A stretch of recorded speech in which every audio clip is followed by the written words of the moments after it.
Dear students, I am Dr. Alpna Johri, Associate Professor Botany, JDB Government Girls College, Kota. आज हम bryophyta के practical के बारे में डिस्कस करेंगे। तो जब आप ब्रायोफाइट्स के प्रैक्टिकल करेंगे तो आपको कौन कौन से मेंबर्स स्टडी करने हैं, उनके एक्सटर्नल, उनकी एनाटॉमी और किस तरीके से उनको डिस्क्राइब करना है, इसके बारे में जानकारी लेंगे। तो ब्रायोफाइटा के जनरल कैरेक्टर्स हैं, उनको याद कैसे करें। मैंने कुछ इजी मेथड इसमें डाला है, आप लोग देखिए उसको। सबसे पहले आप स्पेलिंग ब्रायोफाइटा की उसका एक एक शब्द ले करके किस तरीके से उसके जनरल कैरेक्टर्स को याद कर सकते हैं। B for bryon plus phyton. जो ब्रायोफाइटा है वो ब्रायोन और फाइटोन दो शब्दों से मिलकर के बना हुआ है। Bryons means moss and phyton means plant, यानी जो मॉस लाइक प्लांट्स हैं they are called as bryophytes. Second character is R for rhizoids. Bryophytes में रूट्स की जगह राइजोइड्स प्रेजेंट होते हैं, ट्रू रूट्स एब्सेंट होती हैं, उनका काम राइजोइड्स करते हैं, जो कि स्मॉल हेयर लाइक स्ट्रक्चर्स हैं, एब्जॉर्प्शन का काम करते हैं, अटैचमेंट का काम करते हैं।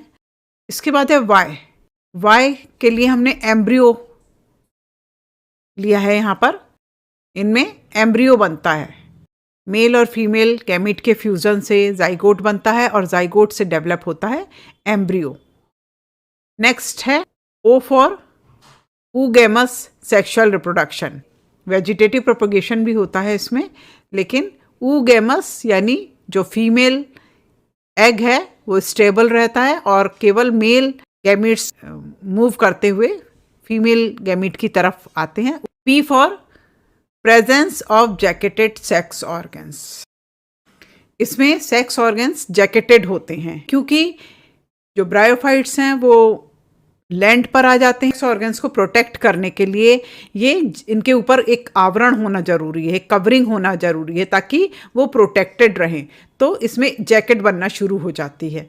तो यहाँ पर जैकेटेड सेक्स ऑर्गन्स पाया जाता है। इसके बाद नेक्स्ट है एच फॉर होमोस्पोरस। स्पोरोफाइट पर स्पोर्स बनते हैं, तो वो एक ही तरह के होते हैं, मेल और फीमेल डिफ्रेंशिएटेड नहीं होते, तो इसको हम कहेंगे होमोस्पोरस। वाई का हमने गैमीटोफाइट लिया है। गैमीटोफाइट थैलॉइड होता है, इसमें ऑल्टरनेशन ऑफ जनरेशन पाया जाता है। एक स्पोरोफिटिक फेज होती है, एक गैमीटोफिटिक फेज होती है। जो गैमीट प्रोड्यूसिंग प्लांट्स हैं they are called as gametophyte, और गैमीटोफाइट थैलॉइड होते हैं, इसमें थैलस लाइक होते हैं, यानी they are not differentiated into root, stem and leaves. तो आप देख रहे हैं जहाँ वाई का यूज़ कर रही हूँ मैं वो बीच में है, तो थोड़ा सा आप लोग याद रखेंगे उसे। नेक्स्ट है T for terrestrial. Bryophytes terrestrial होते हैं। टेरेस्ट्रियल यानी जमीन के ऊपर लगते हैं ये, जबकि आप देखते हैं कि एल्गी हैं, फंजाई हैं, ये मॉइस्ट कंडीशन में रहती हैं, नमी होती है जहाँ पर, या पानी में रहते हैं। And they are called as A for amphibians of plant kingdom. Amphibians मतलब कि वैसे तो ये ज़मीन पर रहते हैं, लेकिन इनको फर्टिलाइजेशन के लिए वाटर की आवश्यकता होती है, क्योंकि फ्लैजेलेटेड मेल गैमीट्स हैं, उनको मूव करने के लिए पानी की ज़रूरत होती है, तो बिना वाटर के इनका लाइफ साइकिल कंप्लीट नहीं होता है। So they are called as amphibians of plant kingdom. आपके सिलेबस में riccia, marchantia, anthoceros, sphagnum and polytrichum, ये प्रैक्टिकल का सिलेबस है आपके। तो रिक्सिया और मार्केंशिया तो हिपेटिकॉप्सिडा में रखे गए हैं, जिसमें प्लांट बॉडी थैलॉइड होती है, पायरेनॉइड्स एब्सेंट होते हैं। पायरेनॉइड्स आपको मालूम होगा, एल्गी में पायरेनॉइड्स होते हैं, और स्केल्स और राइजोइड्स पाए जाते हैं, लेकिन इनका जो कैप्सूल होता है उसमें कॉल्यूमेला नहीं पाई जाती।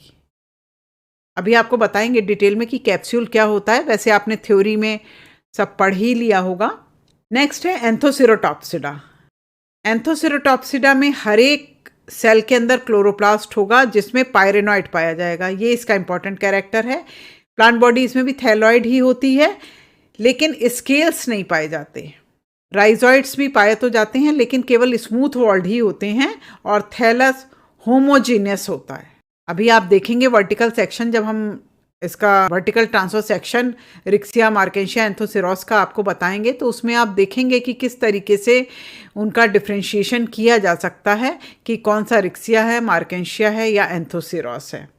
एंथोसिरोटॉप्सिडा में जो कैप्सूल होता है उसमें कॉल्यूमेला पाई जाती है। इसके अलावा स्पोरोजेनस टिश्यूज एम्फीथेसियल होते हैं। ये थोड़ा सा आप जब थ्योरी पढ़ेंगे, डिटेल उसकी पढ़ेंगे, तब आपको समझ में आ जाएगा। नेक्स्ट है ब्रायोप्सिडा। जो क्लास ब्रायोप्सिडा है इसमें प्लांट बॉडी फोलियोज होती है, मतलब लीफी होगी, लीफ लाइक स्ट्रक्चर्स इसमें पाए जाते हैं और इनमें राइजोइड्स पाए जाएंगे, लेकिन वो मल्टी सेलुलर होते हैं और इनमें ओब्लिक सेप्टा पाए जाते हैं। जबकि रिक्सिया मार्केंशिया एंथोसिरोस के जो राइजोइड्स हैं वो यूनिसेल्युलर होते हैं। यहाँ आप देखिए रिक्सिया मार्केंशिया एंड एंथोसिरोस, ये तीनों आपके सिलेबस में है। मान लीजिए प्रैक्टिकल में आपको रिक्सिया या मार्केंशिया या एंथोसिरोस क्या दिया गया है, आप कैसे पहचानेंगे? तो सबसे पहले तो आप एक्सटर्नल कैरेक्टर्स के बेसिस पर ही इनको पहचान सकते हैं। सबसे पहले आपको जानना चाहिए कि जो रिक्सिया है ये रोजेट की फॉर्म में डेवलप होते हैं। सॉइल के ऊपर जैसे रिबन का गुच्छा है उस तरीके से ये दिखाई देंगे, इस तरीके से रोजेट की फॉर्म में ही डेवलप होते हैं। ये वेजिटेटिव कंडीशन में है रिक्सिया और मार्केंशिया, लेकिन एंथोसिरोस के ऊपर कैप्सूल दिखाई दे रहे हैं। तो वेजिटेटिव स्ट्रक्चर अगर हम रिक्सिया का देखेंगे, रिक्सिया और मार्केंशिया की डॉर्सल साइड देखिए आप। अगर आप हैंड लेंथ से देखेंगे तो मार्केंशिया में डॉर्सल साइड पर पॉलीगोनल एरियाज दिखाई दे रहे हैं आपको। अगर पॉलीगोनल एरियाज दिखाई दे रहे हैं और उसके बीच में एक एपर्चर होता है, एयर पोर कहलाता है वो, तो अगर इस तरह का स्ट्रक्चर दिखाई दे रहा है तो वो मार्केंशिया है। डाइकोटोमसली ब्रांच्ड होते हैं थैलस। जबकि एंथोसिरोस में आप देखिए उनकी जो मार्जिन्स हैं वो लोब्ड दिखाई दे रही हैं और रिक्सिया मार्केंशिया के थैलस थोड़े से आपको मोटे दिखाई देंगे और डार्क कलर के दिखाई देंगे। जबकि एंथोसिरोस होमोजीनस होता है इसका थैलस, तो आपको थोड़ा सा पतला और इसके जो मार्जिन्स हैं वो लोब्ड दिखाई देंगे। यहाँ पर मार्केंशिया वेजिटेटिव फॉर्म में है। अगर इसका रिप्रोडक्टिव स्ट्रक्चर दिखाई दे रहे होते हैं या इसके ऊपर जेमी दिखाई दे रही होती हैं, जेमा कप्स बने हुए दिखाई दे रहे होते हैं, तो हम वैसे भी इजीली इसको पहचान सकते हैं। एंथोसिरोस में भी रिप्रोडक्टिव स्ट्रक्चर्स अगर हमें कैप्सूल, जैसे यहाँ पर देख रहे हैं आप, horn like structure, horn liverwort भी कहते हैं इसीलिए इसको, हॉर्न लाइक स्ट्रक्चर्स दिखाई दे रहे हैं सींग के आकार के, तो वो इनके कैप्सूल हैं लंबे लंबे, तो उससे भी आप आराम से पहचान सकते हैं। और भी कई कैरेक्टर्स हैं जिनके बेसिस पर आप रिक्सिया मार्केंशिया एंथोसिरोस को पहचान सकते हैं।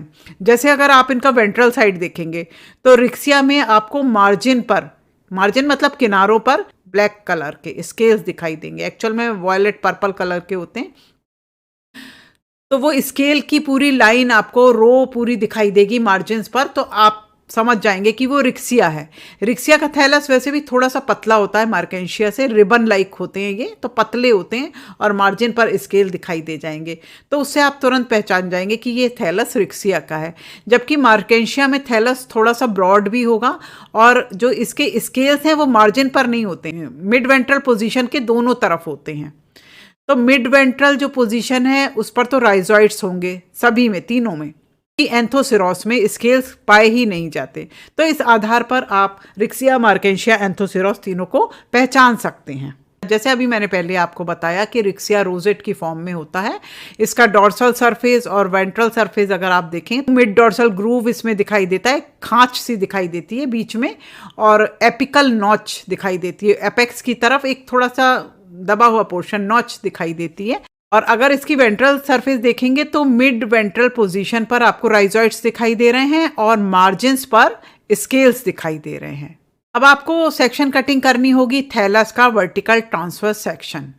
थैलस का वर्टिकल ट्रांसफर सेक्शन आप पिथ में रख के करेंगे। पिथ मटेरियल क्या होता है? कोई भी ऐसा मटेरियल जिसके अंदर हम किसी भी डेलिकेट मटेरियल को रख करके उसके सेक्शन लेते हैं साथ में। जैसे मान लीजिए कैलेट्रोपिस का स्टेम है या कैरेट है, इनको हम पिथ मटेरियल की तरीके से यूज़ करते हैं। तो इसमें एक कट लगाते हैं बीच में और इस थैलस को रख देते हैं, क्योंकि ये थैलस डॉर्सी वेंट्रल हैं, चपटे हैं, तो उसके लिए हमें एक सॉलिड मटेरियल लेना होगा जिसके अंदर रख करके हम इनका सेक्शन काटते हैं, तो वो कहलाता है पिथ मटेरियल। तो आप पिथ में रख करके इसका सेक्शन काटेंगे। तो जैसे मान लीजिए आपने कैलेट्रोपिस का स्टेम लिया, उसमें एक लंबा कट लगाया और थैलस को हमने उसमें रख दिया, फिर हम इसके सेक्शन लेते जाएंगे। सेक्शन काटने पर जब कोई पतला सेक्शन आ जाता है तब आप उसकी स्लाइड बना करके उसको देख सकते हैं। सिंपल स्लाइड आप बनाएंगे सेफ्रनिन और ग्लिसरीन को यूज़ करते हुए, तो आप देखेंगे कि इसमें दो रीजन्स पाए जाते हैं, ऊपर की तरफ एसिमिलेटरी रीजन और नीचे की तरफ स्टोरेज रीजन। एसिमिलेटरी या फोटोसिंथेटिक जोन, जहाँ पर सेल्स के अंदर क्लोरोप्लास्ट होता है और वो फोटोसिंथेसिस में हेल्प करता है, और नीचे वाला पोर्शन पैरेन्काइमेटस होता है, इसमें क्लोरोप्लास्ट नहीं पाया जाता। स्केल्स हैं तो वो मार्जिन की तरफ स्केल के सेक्शन भी आएंगे, और मिड वेंट्रल पोजीशन में यानी लोअर एपिडर्मिस में एकदम सेंटर में मिड पोर्शन में आप देखेंगे तो आपको राइजॉइड्स दिखाई देंगे। अब ये राइजॉइड दो तरह के हो सकते हैं, स्मूथ वॉल्ड भी हो सकते हैं और ट्यूबरक्लेटेड भी हो सकते हैं। स्मूथ तो वॉल आप देख ही रहे हैं, बिल्कुल स्मूथ दिखाई देगी, लेकिन जो ट्यूबरक्लेटेड राइजॉइड्स हैं उसमें peg like in growths, finger like projection अंदर की तरफ दिखाई देते हैं। और इनका राइजॉइड्स का फंक्शन एब्जॉर्प्शन का है, फिक्सेशन का है, जैसा कि हायर प्लांट्स में रूट का होता है। जो फोटोसिंथेटिक रीजन है उसमें आपको वर्टिकल रो में लगे हुए फोटोसिंथेटिक फिलामेंट्स दिखाई दे रहे हैं, सिंगल रो में लगे हुए फोटोसिंथेटिक फिलामेंट्स हैं, और इनके बीच बीच में जो स्पेस है उसको एयर चैम्बर्स कहते हैं, और हर एक एयर चैम्बर एयर पोर से बाहर की तरफ खुलता है। अगर रिप्रोडक्टिव पार्ट भी इसमें मान लीजिए थैलस रिप्रोडक्टिव फेज में है तो इसके अंदर आर्कीगोनिया या स्पोरोगोनियम कुछ भी दिखाई दे सकता है। मान लीजिए मेल है तो एंथ्रीडियम दिखाई दे सकता है, एंथ्रीडियम जो कि मेल रिप्रोडक्टिव स्ट्रक्चर है और आर्कीगोनियम फीमेल रिप्रोडक्टिव स्ट्रक्चर है। यहाँ पर आर्कीगोनियम के अंदर एम्ब्रियो बना हुआ दिखाई दे रहा है, और ये एम्ब्रियो बाद में स्पोरोफाइट में कन्वर्ट हो जाता है। स्पोरोफाइट यहाँ पर केवल कैप्सूल होता है, जैसा कि स्पोरोफाइट में फूट, सीटा, कैप्सूल 3 पोर्शन होते हैं, लेकिन यहाँ रिक्सिया में केवल कैप्सूल होता है। ये आप देखिए सेक्शन, मान लीजिए आपने काटा रिक्सिया का, थैलस का, तो कई बार वो रिप्रोडक्टिव फेज में है तो एंथ्रीडियम या आर्कीगोनियम दिखाई दे सकते हैं, और ये स्ट्रक्चर आपको अच्छी तरीके से मालूम होगा। एंथ्रीडियम जो कि क्लब शेप्ड स्ट्रक्चर है, जैकेट से घिरा हुआ, अंदर की तरफ एंड्रोसाइट्स प्रेजेंट हैं जिनके अंदर एंथ्रोजॉइड्स बनेंगे फाइनली। इसी तरीके से आर्कीगोनियम जो कि फ्लास्क शेप्ड स्ट्रक्चर है, इसमें नीचे का पोर्शन वेंटर और ऊपर का नेक कहलाता है, तो इसमें कई बार आर्कीगोनियम भी दिखाई दे सकता है पर, या फिर स्पोरोफाइट भी दिखाई दे सकता है, कैप्सूल भी दिखाई दे सकता है। तो ये आपको देखना पड़ेगा सेक्शन काटने के बाद कि हमें एंथ्रीडियम दिख रहा है या आर्कीगोनियम दिख रहा है। लास्ट डायग्राम आप देखिए, स्पोरोफाइट जिसके अंदर टेट्राड्स दिखाई दे रहे हैं और फाइनली ये स्पोर्स में कन्वर्ट हो जाते हैं, हैप्लॉइड स्पोर्स में, जो कि जर्मिनेट होकर गैमेटोफाइट बनाते हैं। नेक्स्ट है मार्केंशिया। मार्केंशिया वैसे तो मैंने आपको बताया था कि किस तरीके से आप आइडेंटिफाई करेंगे, लेकिन अगर रिप्रोडक्टिव फेज में है तो आपको पहचानना और भी इजी हो जाता है, क्योंकि इसके ऊपर अम्ब्रेला लाइक स्ट्रक्चर्स दिखाई देंगे आपको। अगर फीमेल है तो आर्कीगोनियोफोर, मेल है तो एंथ्रीडियोफोर। और ये आप देख रहे हैं कि अम्ब्रेला लाइक स्ट्रक्चर या star shaped structure, antheridiophore star shaped होता है और आर्कीगोनियोफोर शुरू में स्टार शेप होता है, बाद में ये अम्ब्रेला शेप हो जाता है, थोड़े झुक जाते हैं इसके लोब्स, तो उसके आधार पर आप पहचान सकते हैं। इसके साथ ही जैमा कप या गैमा कप, कुछ भी कह सकते हैं आप, गैमा कप आपको दिखाई दे सकते हैं। कप लाइक स्ट्रक्चर होते हैं जिनके अंदर जैमी होते हैं और ये अलग होकर के नया प्लांट बना लेते हैं, तो इस तरीके से भी आप इसको पहचान सकते हैं। यहाँ आप देख सकते हैं मार्केंशिया गैमा कप्स दिखाई दे रहे हैं आपको, कप लाइक स्ट्रक्चर, और इस कप को अगर हम ध्यान से देखें तो इसके अंदर गैमी प्रेजेंट हैं या जेमी प्रेजेंट हैं, ये अलग होकर के नया प्लांट बनाती हैं, यानी ये वेजिटेटिव रिप्रोडक्शन में हेल्प करती हैं। मार्केंशिया का वेंट्रल व्यू यहाँ आप देख सकते हैं। वेंट्रल व्यू में आपको मिड वेंट्रल पोजीशन में राइजॉइड्स दिखाई देंगे, और राइजॉइड्स यहाँ पर भी दो तरह के होते हैं, ट्यूबरकुलेटेड और स्मूथ वॉल्ट। साथ में ही मिड वेंट्रल पोजीशन के दोनों तरफ स्केल्स होते हैं, और स्केल्स दो तरह के होते हैं, लिग्यूलेट एंड एपेंडिकुलेट। तो मिड वेंट्रल पोजीशन के दोनों तरफ एपेंडिकुलेट स्केल होते हैं जो कि सिंगल रो में होते हैं, जबकि लिग्युलेट स्केल 2 या 1 रो में पाए जा सकते हैं। स्केल्स का क्या काम है? ये एक तो मॉइस्चर बनाए रखते हैं, दूसरा ये जो यंग पोर्शन होते हैं, एपिकल पोर्शन है, उनको प्रोटेक्ट करने का काम भी करते हैं। Thank you.